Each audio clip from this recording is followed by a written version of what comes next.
PMN news. আমরা আছি নদিয়া জেলার হরিণঘাটা নগরুপড়া 2 নম্বর পঞ্চায়েতে।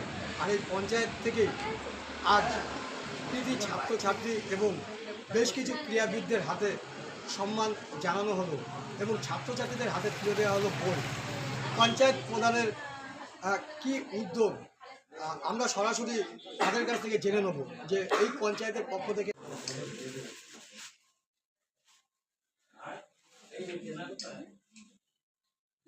সুন্দরদা বসো।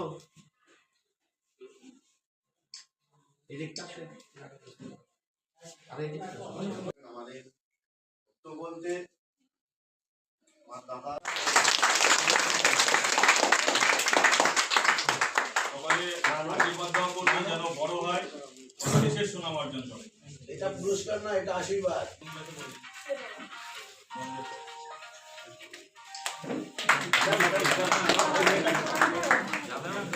এই আমাদের যাচ্ছে তো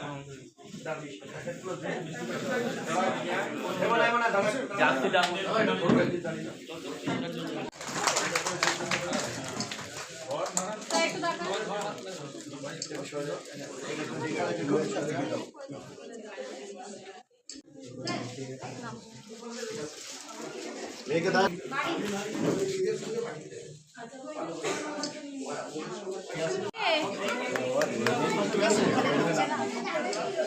আসতে হবে দেখে উঠে কোথায় গেল দিদি তার ওখান থেকে তার তার একজন আসে না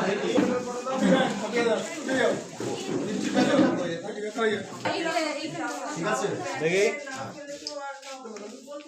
ঠিক আছে। বলছি এটা কোন পঞ্চায়েত?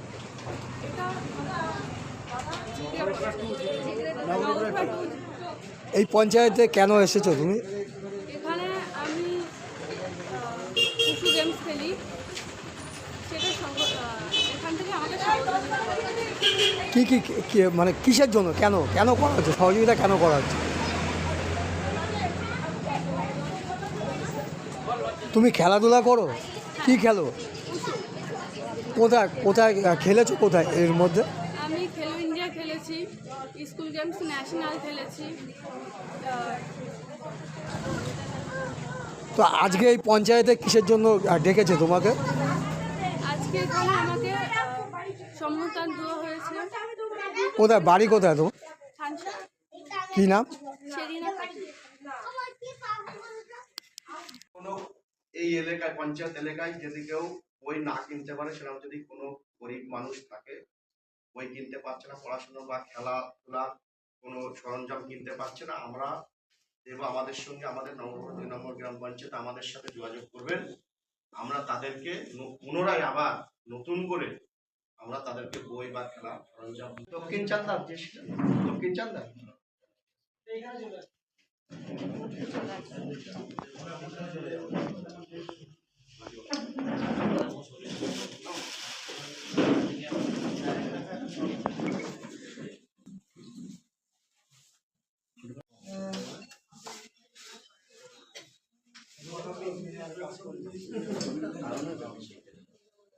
কি হচ্ছে মূলত পঞ্চায়েতের পক্ষ থেকে? দেখুন, নৌকা 2 নম্বর গ্রাম পঞ্চায়েত আজ একটি অত্যন্ত মানবিক এবং সামাজিক দৃষ্টান্তমূলক কর্মসূচি গ্রহণ করেছেন। এখানে প্রধান সাহেব রবুল রহমান আমাকে গত কয়েকদিন আগে তার ভাবনাটা শেয়ার করছিলেন। তখন উপপ্রধান নারায়ণবাবু থেকে শুরু করে এখানে শিল্প পরিকাঠামোর সঞ্চালক সঞ্জয় দাস সহ আরও অনেক জনপ্রতিনিধি ছিলেন। তো প্রধান সাহেব যখন বললেন যে দাদা এরকম একটা কর্মসূচি চাই, বললাম খুব ভালো উদ্যোগ। এখানে আমাদের এই গ্রাম পঞ্চায়েত এলাকার যারা মেধাবী ছাত্রছাত্রী তাদেরকে কিছু পাঠ্যপুস্তক তাদেরকে উপহার, নতুন বছরের উপহার হিসেবে তুলে দেবেন। নতুন বছরে তো অনেক উপহার হয়, কিন্তু ভাবনার উৎকর্ষতাটা এই জায়গাটায় পঞ্চায়েতের বা প্রধান সাহেব সহ তার টিমের, যে আমাদের যাতে মানব সম্পদ সমৃদ্ধ হয়, নতুন প্রজন্ম যাতে আরও বেশি করে এগিয়ে যেতে পারে, তাদের পথ যাতে সুগম হয়, তার জন্য পঞ্চায়েত পাশে থাকে। এবং এটা কি বলতে চাইছি দেখুন, শুধুমাত্র ইটকাট পাথরের মধ্যে আবদ্ধ নয় পঞ্চায়েত, তাদের দৃষ্টিভঙ্গি আরও বেশি সুদূর প্রসারী এবং সেটি ছাত্রছাত্রীদের পাশে থাকা শুধু নয়, তার পাশে দেখুন আরও একটি খুব ইতিবাচক দৃষ্টান্তমূলক সিদ্ধান্ত নিয়েছেন, কর্মসূচি গ্রহণ করেছেন, সেটি এখানকার যারা ক্রীড়াবিদ আছে, উদীয়মান ক্রীড়াবিদ, যারা খুব সাফল্যের সাথে খেলাধুলো চর্চা করছেন। আপনারা জানেন বেসিক্যালি এখন তো খেলাধুলোটা মাঠের মধ্যে থেকেও মুঠোর মধ্যে হয়ে গেছে। সকলেই অলমোস্ট মোবাইলে আসক্ত। আমরা আমাদের জেনারেশনে চাষাবাদের জমি খুঁজে বার করে সেখানে যখন ফসল উঠে যেত তৈরি করে নিয়ে কিছু মরশুমি খেলা খেলতাম। বর্ষার সময় ফুটবল খেলতাম। পাট গাছ উঠে গেছে, তার গোড়াগুলো তুলে দিয়ে আমরা ফুটবল খেলেছি। এখানে প্রধান সাহেব আছেন, উপপ্রধান আছেন, আরও যারা সব আছেন, সঞ্জয় বাবু, দেখবেন একই কথা বলবেন তারা। কিন্তু এখনকার জেনারেশন সেটা আগ্রহ হারিয়ে ফেলেছে। তো তার মধ্যে থেকে যারা ব্যতিক্রমী, যারা চর্চাটা করছে এবং সাফল্যের সাথে করছে, তাদেরকে যাতে উৎসাহিত করা যায় সেই ব্যাপারে উদ্যোগী হয়েছে প্রধান সাহেব বা তার টিম, উপপ্রধান সহ আমাদের যারা এখানে জনপ্রতিনিধি আছে তাদেরও একটু পাশে থাকছেন। তারা তাদের সামর্থ্য অনুযায়ী তাদের কিছু কিটস তুলে দেবেন আজকে। এই ধরনের মহতী উদ্যোগ গ্রহণ এক নিঃসন্দেহে দৃষ্টান্তমূলক। আমি যে কথাটা আগেই বললাম যে শুধু ইট কাঠ পাথরে, অর্থাৎ রাস্তাঘাট নির্মাণের মধ্যে সীমাবদ্ধ না, ভাবনা চিন্তাটা কত সুন্দর, এটাই আজকে বলবার বিষয়। বলছি এটা কি এই পঞ্চায়েতেই হবে না নদিয়া দক্ষিণ জেলা জুড়ে যত পঞ্চায়েতগুলো আছে? আমি তো দেখুন বলবো, এটা আজকে এখানে এই পঞ্চায়েত যে দৃষ্টান্ত রাখলেন তাকে নিশ্চয়ই অন্যরা অনুপ্রাণিত হবেন তাতে। এবং আমি পার্সোনালি নিজেও বলে দেব আমাদের সাংগঠনিক জেলায় আমাদের দলের যে জনপ্রতিনিধিরা যে পঞ্চায়েতের দায়িত্বে আছেন তারা এই ধরনের কর্মসূচি গ্রহণ করবেন এবং ইতিমধ্যে কেউ কেউ গ্রহণ করেওছেন। আর ইভেন আমাদের জেলা পরিষদ থেকেও আমাদের কিছু চিন্তাভাবনা আছে, সেগুলি আমাদের জেলা পরিষদের সভাধিপতি ম্যাডাম আছেন, অত্যন্ত দায়িত্বশীলা জনপ্রতিনিধি, তিনি দায়িত্ব নিয়ে কাজ করছেন। তিনি যখন এই উদ্যোগ গ্রহণ করবেন আপনাদেরকে জানাবেন, আপনারা যথাসময় জানতে পারবেন। বলছি দাদা, ইতিমধ্যে আমরা প্রধানের সাথে কথা বলেছি। প্রধান সাহেব যেটা বললেন যে এই অঞ্চলে অর্থাৎ এই পঞ্চায়েত এলাকায় বেশ কিছু ক্রীড়াবিদ আছে যারা বাইরে খেলতে গিয়ে তারা খুব নাম অর্জন করেছে, তাদেরকেও আজকে পুরস্কৃত করা হবে।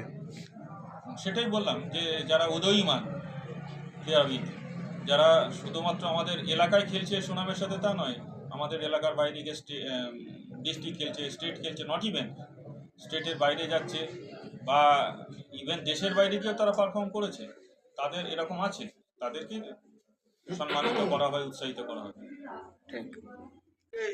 আপনার এই পঞ্চায়েতে মূলত কি হচ্ছে, কি প্রোগ্রাম? আজ আমাদের এই নওগ্রাম 2 নম্বর গ্রাম পঞ্চায়েতের প্রোগ্রাম হচ্ছে আজকে যে আমার এই পঞ্চায়েত এলাকায় যারা মেধাবী ছাত্রী আছে তাদেরকে কিছু বই দেব। যারা মানে সত্যিই যারা অসহায় বা গরিব তাদেরকে আমরা বই দেব, মানে তারা দিয়ে গেছে আমাদেরকে, বুক লিস্ট দিয়ে গেছে, আমরা বই দেবো। এবং যারা আমাদের ক্রীড়াবিদ মানে ভালো খেলা করে, আমাদের 2টো মেয়ে আমাদের এই এলাকার পঞ্চায়েতে তারা ন্যাশনাল গেটে চান্স পেয়েছেন, তাদেরকেও আমি কিছু সরঞ্জাম তুলে দেব। এবং যারা ফুটবলার আছে তাদেরকেও কিছু আমরা তাদের পোশাক তুলে দেব হাতে দিয়ে। আজকে সেই প্রোগ্রামটা আমরা শুরু করব। ওই যে হঠাৎ এরকম একটা উদ্যোগ নেয়ার কারণ কি? দেখুন, আজকে সব পঞ্চায়েত এলাকায় কিছু অসহায় ব্যক্তি থাকে এবং যারা খেলার উদ্যোগী তারা হয়তো আছে, খেলার উদ্যোগে তারা পোশাক বা যে কোনো জিনিস কিনতে পারে না, বা তাদের যদি সহজতা আমরা পাশে থাকতে পারি সেটা তাদের একটু সুবিধা হয়। ওই জন্য আমার পঞ্চায়েতের তরফ থেকে আমরা উদ্যোগ নিয়েছি। কতজনকে দেবেন? আজকে প্রায় 20 জনের ওপরে আমরা বই দেব। বুক লিস্ট যারা আবার দেবে, গরিব মানুষ বই কিনতে পারছে না, আমরা তাদেরকেও আবার বই দেব। এই বইটা কি সারা বছরই দেওয়া হয়? এরকম দেওয়া বলতে সারা বছর, এর আগে টুকটাক আমি দিতাম 2 জন 3 জন 4 জন, এবার এই বছর থেকে আমরা একটু বেশি শুরু করে দিয়েছি। এটা কি আপনার পঞ্চায়েত এলাকার মধ্যে না? আমার পঞ্চায়েত এলাকার মধ্যে না। আর এই যে বলটা যে দিচ্ছেন এটা কি প্রত্যেকটা ক্লাবকে? বল নাই, একটা জার্সি দিচ্ছি আমরা, হ্যাঁ। মানে পোশাক দিচ্ছি আমরা। এটা কি প্রত্যেকটা ক্লাব? না, ওটা 2-3টে ক্লাবের আমরা আপাতত এখন দিচ্ছি। আচ্ছা, আগামী দিনে কি বাড়বে? অবশ্যই বাড়বে আগামী দিনে। আপনার নাম? মানুষদের একটু উৎসাহ করার জন্য, আমি ছেলেপিলেদের উৎসাহ করার জন্য এটা। আমার নাম রবুল রহমান, প্রধান, নওগ্রাম 2 নম্বর গ্রাম পঞ্চায়েত। নদিয়ার হরিঙ্গাটা থেকে পিন্টু অধিকারীর রিপোর্ট, PMN বাংলা নিউজ। जनहित से जुड़ी खबरों के लिए PMN न्यूज को लाइक करें, शेयर करें और चैनल को सब्सक्राइब जरूर करें।